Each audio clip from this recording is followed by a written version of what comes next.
The world is swept away. It's one of the reasons why we meditate. It's because someone like the Buddha found that there's something that doesn't get swept away, and it can be attained through human effort. As we were saying today, when he set out in his quest, he had no guarantee that there would be a deathless happiness, but he felt that he wouldn't be satisfied with anything less. A very strong sense of samvega. You work, work, work, and gain pleasures, and then find them taken away.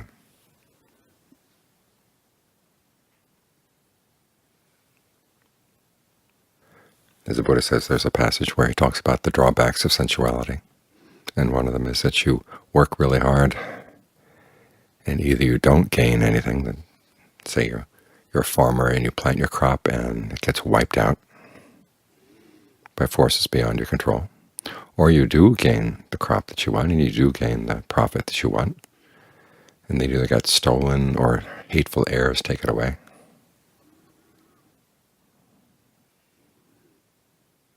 And that's material things. Then there are relationships. The Buddha compares the happiness that comes from relationships to borrowed goods. Your happiness, your sense of who you are, depends on someone else. They can take it away at any time. And so it's seeing this that the Buddha said, there's got to be something better. And we're fortunate that he did find that something better. We, of course, don't have 100% guarantee until we ourselves have found that within ourselves, but at least there's someone who offers the hope and sets out a path. Gives us the opportunity of testing the path, seeing if it works. Fortunately, it doesn't save all of its rewards for the end. There's a lot of good to be gained as you practice, finding a sense of well-being inside. The mind can settle down and have a clear sense of solidity, security, sense of nourishment that doesn't have to depend on other people, doesn't have to depend on situations outside being just this way or just that way. In other words, we're not depending on borrowed goods here. We're creating goods of our own.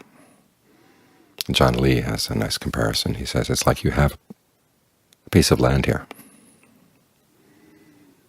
and if you cultivate it, it will give you all the food you need. But for most of us, we go out and look at other people's land, hope to cultivate something from what they've got or what they have to offer.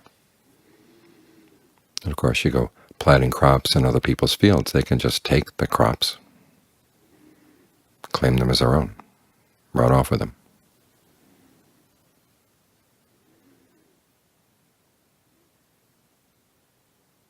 You can think about the city of Ayutthaya. It was laid siege to.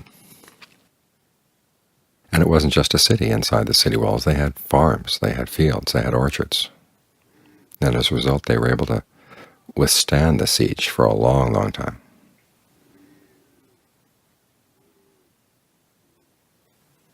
They could have probably withstood it if it hadn't been for some traders who opened the gates to the enemy at one point.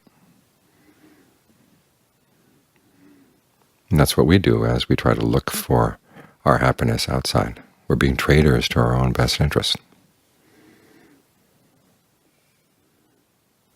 So it's good to think about these things as you're getting the mind to settle down. It helps develop a sense of samvega. And John Lee has a long, long description of the various topics you can contemplate to get the mind to settle down. And in each case, they're aimed at developing samvega.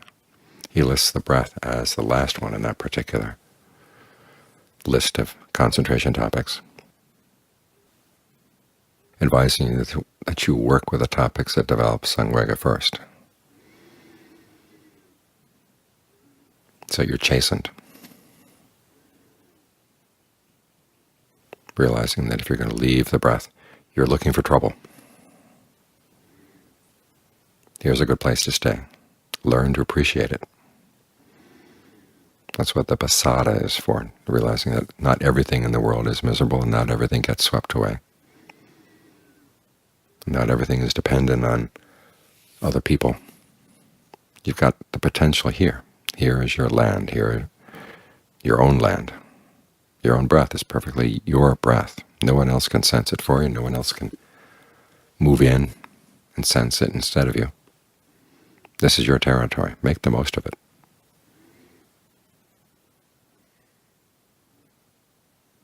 The breath is inconstant, but for the time being you don't focus on that. You focus instead on the fact that you can stay with the breath all the way in, all the way out. And it's the inconstancy of the mind that's the problem. It's with the breath for a bit, and then it changes its mind. Again, it's a traitor to itself, opens the gates,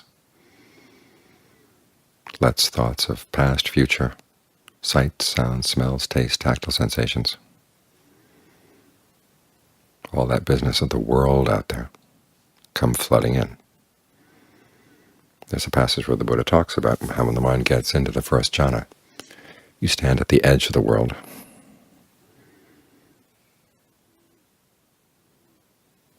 Which he defines as enticing sights, sounds, smells, tastes, tactile sensations, and for the time being at least you can be beyond their sway.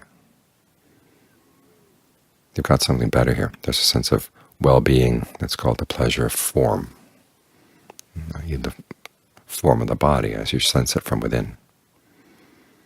This is your property. This is your land. Cultivate it. What can you do with these four properties? Earth, wind, fire, water. When is it good to have a good, solid, heavy sense of concentration? When do you want a lighter sense of concentration? Familiarize yourself with this territory. This is where you can grow your own crops, and no one can take them away from you. And no one else has to know. That's one of the other dangers of having outside pleasures, is other people can see them. Another one of the Buddha's analogies is of a hawk that has a piece of meat, and other hawks and vultures and crows see it, and they're going to attack the first hawk. They want that meat too. The pleasures of relationships, the pleasures that come from having material possessions, they're there for everybody to see, and other people decide, oh, I want that. A particular case, the Buddha says, if that first hawk doesn't let go of that little piece of meat, it's going to be suffering for a long time. So it's good to learn how to let go of those kinds of things. Focus instead on the good food you can grow. The Buddha compares the states of jhana to different kinds of food. The best, of course, is the fourth jhana, which he compares to honey and ghee. Good, rich food. But all the levels of concentration can be nourishing. You learn how to appreciate them. Don't go opening the gates to let other people come in and trample your crops. In other words, thoughts of sight, sound, smells, taste, tactile sensations outside, which of course includes people outside, material objects outside. This is how they all come in. Learn how to close off those gates. And even though the enemy may be laying siege to you all around, as long as you've got all the food and water and shelter you need inside, you're safe. This may not be the ultimate happiness or the ultimate in terms of what a human being can attain, but it's the path there. And in the meantime, you've got the nourishment that comes from developing this state of concentration inside. So appreciate it. Hang on to this.